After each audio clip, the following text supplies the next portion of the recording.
मुझे उम्मीद है आप सब अच्छे होंगे और कल संक्रांति का मजा बहुत अच्छी तरह से लिए होंगे। कल मैं ये वीडियो बनाने वाला था लेकिन कल मेरे पास समय नहीं मिल पाया क्योंकि बहुत सारे ऐसे ऑडियंस हैं जो मेरे यूट्यूब से नंबर निकाल के फ़ोन किए थे बहुत दूर दूर के, और कुछ जो हमें चाहने वाले हमारे मित्र हैं और या अगर हम उनको नहीं जानते वो हमें जानते हैं, वो हमें फ़ोन करके मिलने के लिए बुलाए अपने ऑफिस पे, अपने बंगले पे।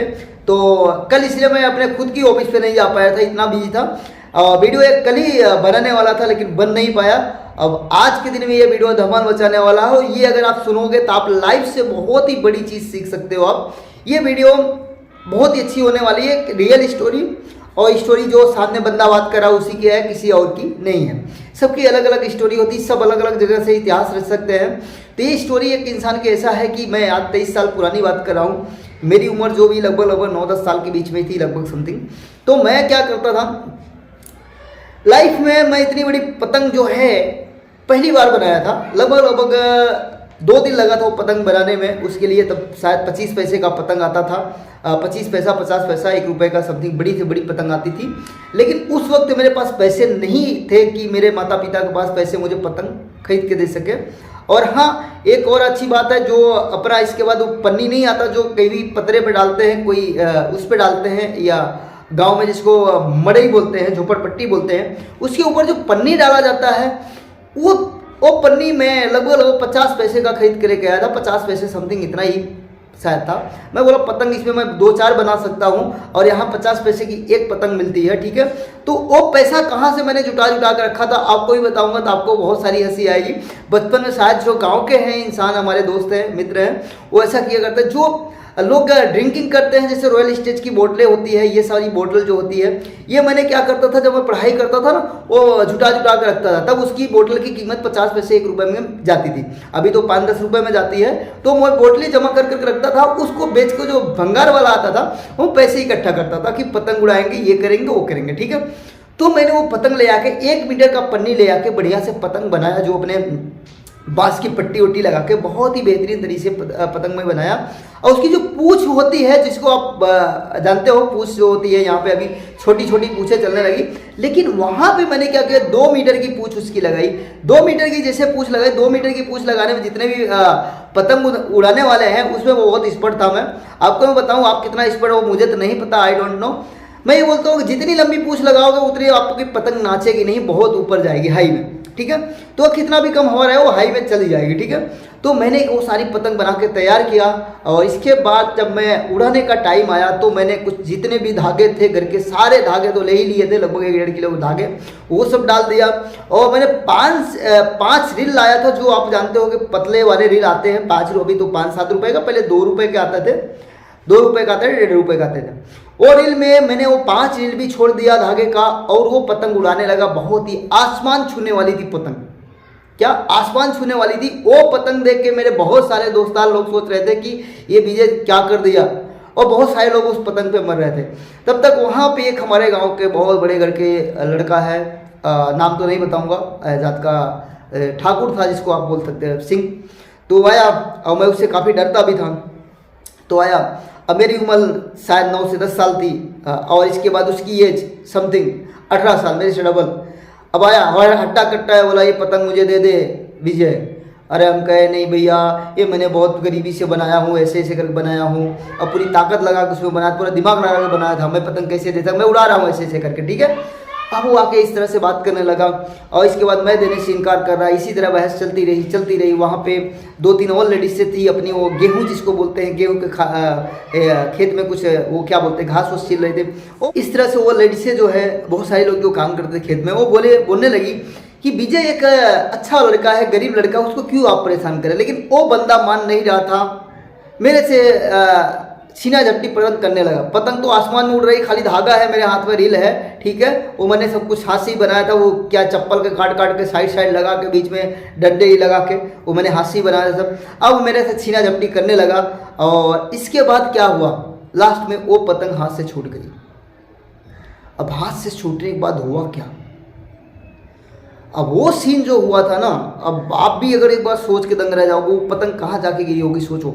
मतलब समथिंग लगभग 1-1.5-2 किलोमीटर 3 किलोमीटर ऊपर मैं पतंग उड़ा रहा हूँ, जो कि इतनी सारी बड़ी पतंग इतनी छोटी दिखने लगी। अब आप समझ सकते हो पतंग कहाँ जाके गिरी होगी। लगभग वो भी दौड़ा, मैं भी दौड़ा, लेकिन पाए कोई नहीं। मतलब दौड़ते रहे। जैसे कि पहले क्रिस की मूवी नहीं आती है, वो पहले क्रिस मूवी आई नहीं थी, लेकिन क्रिस का जो 2008 में मूवी आई, तो उस तरह से मतलब जंप मार के नीचे क्या है क्या नहीं है, अब वहाँ पे क्या क्या पड़ा है बताओ। पूरा जंगल एरिया जिसको आप बोलते हैं सरपत बोल सकते हैं, नाला बोल सकते हैं, ऐसे आता है, पानी नहीं रहते थे, ठीक है। उसमें जंप नीचे नहीं देख रहे, खाली पतंग का देख रहे, पतंग कहाँ जा रही है, उसकी रोड किधर जा रही है। बहुत सारे लड़के दौड़ना चालू किए, लगभग 1 किलोमीटर तक लड़के दौड़े। इसके बाद 1 किलोमीटर के बाद सब भाग गए। ये भी जो अपने साथ छोड़ा जब्ती करा था, ये भी मतलब 1.5 किलोमीटर तक दौड़ा, ये भी चला गया, और मैं भागता रहा। लेकिन उस पतंग में पीछे क्यों भाग रहा था? क्योंकि उसमें मुझे प्यार था, मैं दिल से बनाया था पतंग, कि मैं सोचा इतनी दूर जाके पतंग, मतलब 2-3 किलोमीटर तक मैं दौड़ते ही गया था। वो खुंसापुर गांव पड़ता है, वहाँ तक मैं रनिंग करते गया, उसके आगे तक, लेकिन वो पतंग जा रही, लेकिन ऊपर दिख रही, हाँ ये धागा जा रहा है, लेकिन मैं पकड़ नहीं पाया। वो धीरे धीरे करके आसमान की तरफ चलता गया। तो मैं क्या, जब जंप मारता था रनिंग में ना, तो मैं एक सोचता था, काश मैं, ये बहुत पॉइंट वाली बात है, काश मैं पतंग की तरह उड़ पाता तो कैसा रहता, कि मैं वो पतंग को पकड़ लेता। काश मैं उड़ना जानता होता तो मैं वो पतंग को पकड़ लेता। लेकिन यहीं पे स्टोरी जो है इंटरेस्टिंग लगेगी, कि कहा जाता है, ठीक है, क्योंकि वो पतंग आसमान में चली गई, कहाँ गिरी कहाँ नहीं गिरी, लेकिन उस पतंग के पीछे मैं भागता रहा। कहा गया है कि एक स्टोरी आप बार बार सुने होंगे, बहुत सारी किताबों में भी लिखा गया है, सोनू शर्मा भी बोलते हैं, कि हर पतंग को कचरे के डिब्बे में जाना है, हर पतंग को कचरे के डिब्बे में जाना है, जाने से पहले आसमान छू के दिखाना है। क्या? जाने से पहले आसमान छू के दिखाना है। वही दोस्तों हमारी लाइफ की जो स्टोरी है, कि हम एक दिन मिट्टी तो बन जाएंगे इस दुनिया में, कोई भी हो, अमीर हो या गरीब हो, इसका कोई साइंस नहीं है। कोई ऐसा है कि भाई यहाँ पे जिंदा ही रहेगा लाइफ टाइम तक, कभी ना कभी मरना ही लाइफ में, लेकिन मरने से पहले वो करके दिखाना है, ताकि आपको 200-400 साल तक आपको लोग याद करें, और आपकी याद में कुछ अच्छा काम करके जाओ, ऐसा कि ताकि उसको भाई कुछ स्कूल का आविष्कार जैसे कि मतलब स्कूल बना दिए, उसमें लोग आपको जब भी उस स्कूल में पढ़ने जाएंगे या अपने बच्चों को छोड़ने जाएंगे तो आपको याद जरूर करेंगे। तो ये दोस्तों ये स्टोरी मेरी थी लगभग उस टाइम का, जब मैं बहुत गरीब रहा करता था। और एक स्टोरी और शेयर करूँगा छोटा सा, बहुत ही मज़ा आएगा आपको। वो छोटा रहा करता था और मेरे पास इतनी गरीबी थी, मेरे पास जो लोग अपने घर में कोई जींस अगर पहन के छोड़ दिया तो उसका कटिंग करके हाफ चड्ढा बनाया जाता है, ठीक है, वो मैं पहनता था। और मेरे जितने दोस्तार थे वो थोड़ा सा पैसे वाले थे, वो क्या करते थे, फुल पैंट पहन के आते थे, और मेरा पैंट खुला रहता था, मेरे को ठंडी लगती थी। लेकिन उस टाइम मैंने एक चीज़ सीख लिया था, मतलब वो मुझे जाने अनजाने में सीखा था। मैं ये फील करता था अपने अंदर, मैं फुल पैंट पहना हूँ, मुझे ठंडी नहीं लग रही, बिल्कुल मैं मस्त हूँ, ठीक है। मैं ये चीज़ हमेशा फील करता था, मैं फुल पैंट पहना हूँ, मतलब मुझे हाफ का महसूस ही वही होता नहीं। मैं दोस्तों को सामने देखता था वो फुल पैजामा पहना है या फुल लोअर पहना है, मैं भी सोचा हाँ मैं भी फुल पहना हूँ। तो मुझे ये फीलिंग होता था कि मैं फुल पहना हूँ, तो मुझे उस टाइम ठंडी नहीं लगती थी। सुबह सुबह अपने 4-5 बजे निकल जाते थे पतंग उड़ाने के लिए। 5 बजे थोड़ा ज़्यादा मतलब अंधेरा रहता था, लेकिन सुबह जैसे भी उजाला होता था 6-6:30 बजे निकल जाते थे अपना डोल लेके पतंग उड़ाने के लिए।